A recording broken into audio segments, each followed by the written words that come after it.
The holiday season is typically the busiest for the LCBO, more foot traffic in and out of the store and more staff on hand to handle the volume. But with that comes a higher risk for theft and threats to employee safety. Now, we've covered this issue in the past, but just days ago, our neighboring province implemented some drastic security measures to address escalating violence at its own provincial liquor stores. And it begs the question, is it time for Ontario to do the same? This security video shows a violent assault Wednesday night at a provincially run liquor store in Winnipeg, Manitoba.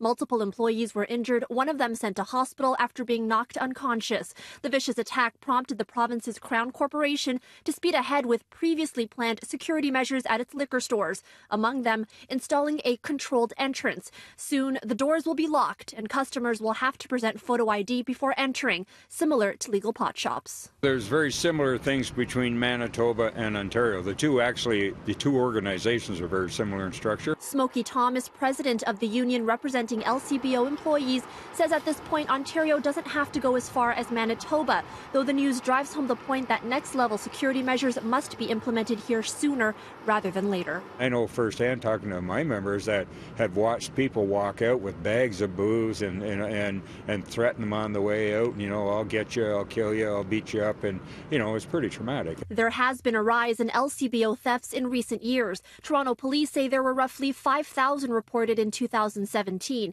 In 2018, that number grew by a staggering 72%. Just last month, York Regional Police arrested 23 people after a 6-month investigation into thefts at 6 LCBO locations in Vaughan. Though the Crown Corporation won't clarify how much all of this has cost, the union estimates that more than $70 million was lost to theft last year alone. In a statement to City News, a spokesperson for the LCBO says 2 security firms have been hired to support stores across the province. They've also implemented new technology to combat theft and conduct ongoing mandatory training for employees. For its part, OPSU is advocating for an in-house security team, one that is specially trained and can be assigned to specific stores or geographic areas.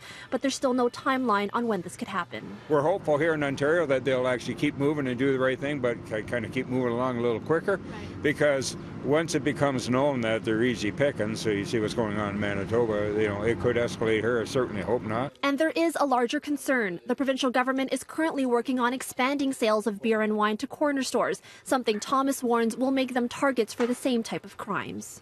If you think about people walking into an LCBO and walking out, what's going to happen in a corner store when there's one person working alone at night, maybe overnight? I think it's a recipe for a tragedy. Now, we did reach out to the province and the LCBO, asking them what security measures they're considering taking, especially once beer and wine sales are expanded across the province. They declined further comment.